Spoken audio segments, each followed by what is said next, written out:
السلام عليكم ورحمة الله وبركاته صاحبada waa salaamantiin kusoo dhawaada barnaamijkeena maxaa cusub sidoo kale arrimaha update-ka box office-ka ayaan kusoo qaadanaa maalinta gelinka hore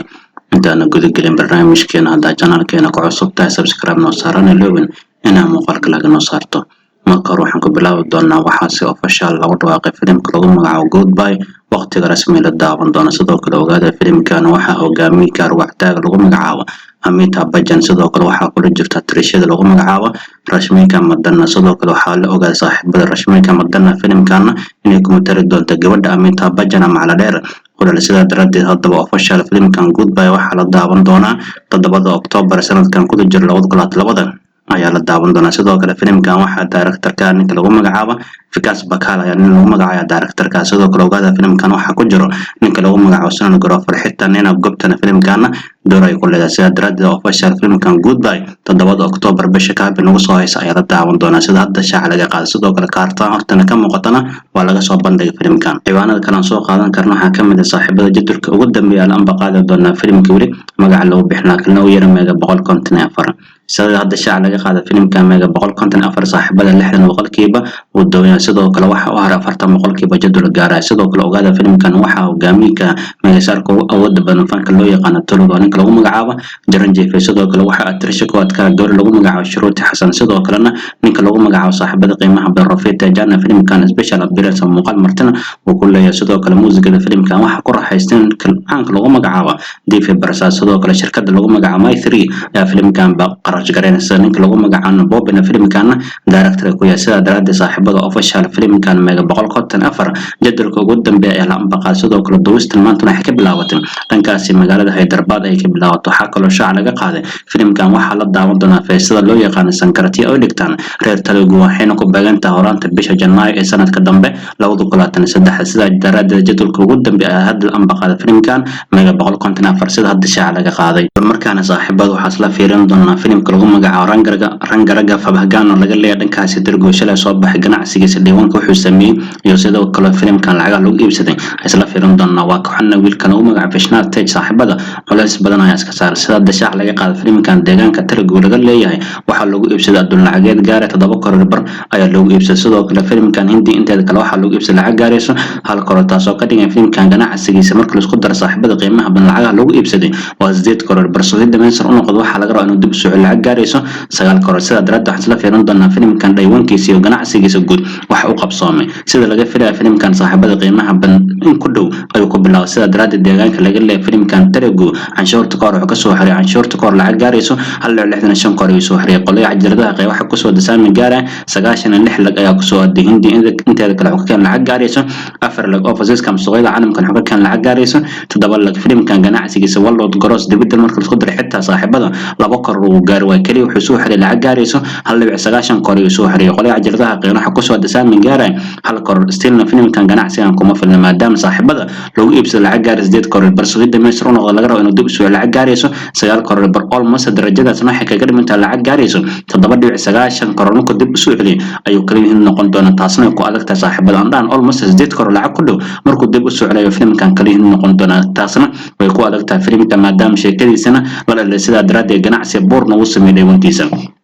balorkan soo qaadana filimka Jane Fikram hogaamiye ka Cobra saaxiibada filimkan 3 maalmood ay dhameysay sidoo kale filimkan asna maalmaanta ka dambeysana hoos u dhac ayuu sameeynaya markaan fiirna filimkan saaxiibada qiimaha badan ganacsigiisa Day3 markii la isku daro saaxiibada wuxuu soo xiray lacag gaarayso 5.25 koror waxaan shorto koor qolay cajaladaha qayb waxa ku soo dasaami gaaray kaliya 3 koror ee ku soo aday filimkan ganacsigiisa wax loo yaqaan dibid idil marka la isku daro saaxiibada wuxuu maray 37 koror ayuu soo xiray qolay cajaladaha qayb waxa ku soo dasaami gaaray 9 koror bar markaan fiirna filimkan ganacsi uu adag wuxuu ka sameeyay dhankaasi taamilka maadaama ka soo xaray 20 koror sidoo kale saaxiibada qiimaha badan filimkan istilna ganacsigana kuma filna maadaama la qiyaashay filimkan asna 8 koror la 9 koror lacag u dhaxaysa inuu saaxiibada lagu iibsado sidoo kale ogaada filimkan kaliya qolay cajaladaha qayb 9 maalmoodna qolay cajaladaha qayb 3 maalmood kaliya waxay ka heleen saaxiibada 19 koror bar asna ganacsigana kuma filna meesha ku istaagan oo arka doonaa filimkan culays badan ayaa iska saaran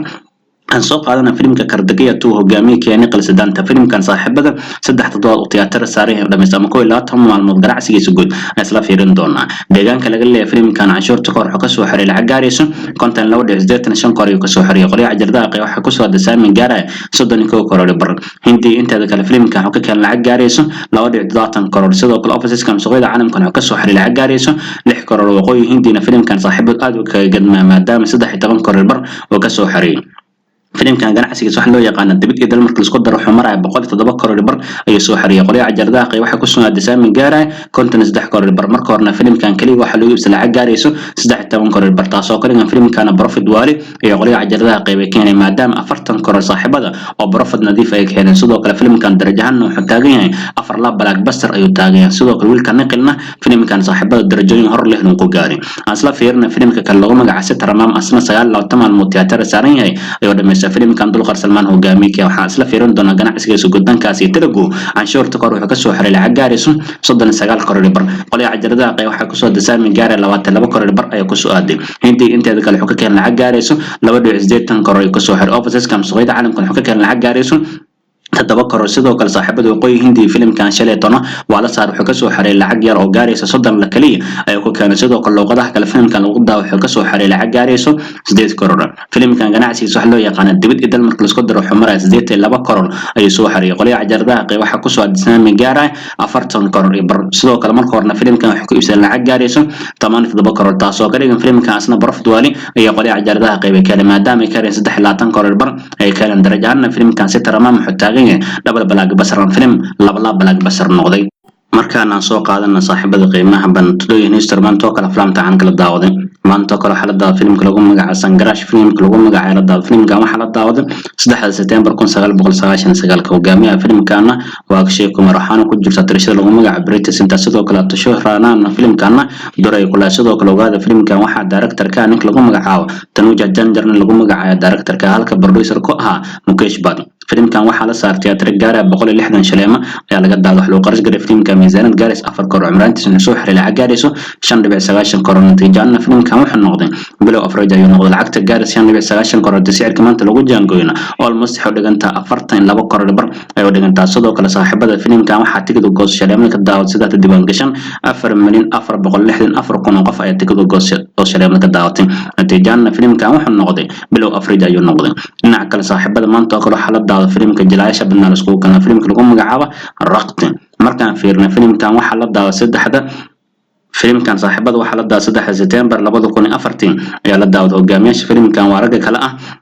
Sanjay Dutt Sunil Shetty sidoo kale waxa ku jirta gabar lagu magacaabo Baashi Basu xitaa ninka lagu magacaabo Dina Moran filimkana dooray kula sidoo kale director waxa ka filimkan ninka lagu magacaabo Maheshman Jankar sidoo kale waxa producer ka Sunil Shetty ay producer ka filimkan waxa la saartay tiyaatar gaar 325 shaleema ayaa laga daawaday hal qarash gaar filimka miisaanad gaar 82 kor cumraantiisna soo xiray lacag gaarayso 5 kor bar taasoo ka dhigan filimkan natiijada inuu noqday disaster ayuu noqday filim barbar oo dadka qaaday ayuu noqday lacagta gaar 5 kor bar hadii sicirka maanta lagu jaangoyna almost waxa dhiganta 19 kor ay u dhigantaa sidoo kale filimkan waxa tigid goos shaleema ka daawasada diiwaan gashan dad gaaray 1,979,000 oo qof ay tigid goos shaleema ka daawatay xitaa 2 milyan waxa dhaminay tigid goos shaleema ka daawatay natiijada filimkan Raqti wuxuu noqday disaster ay noqday filim burbay oo dadka qaaday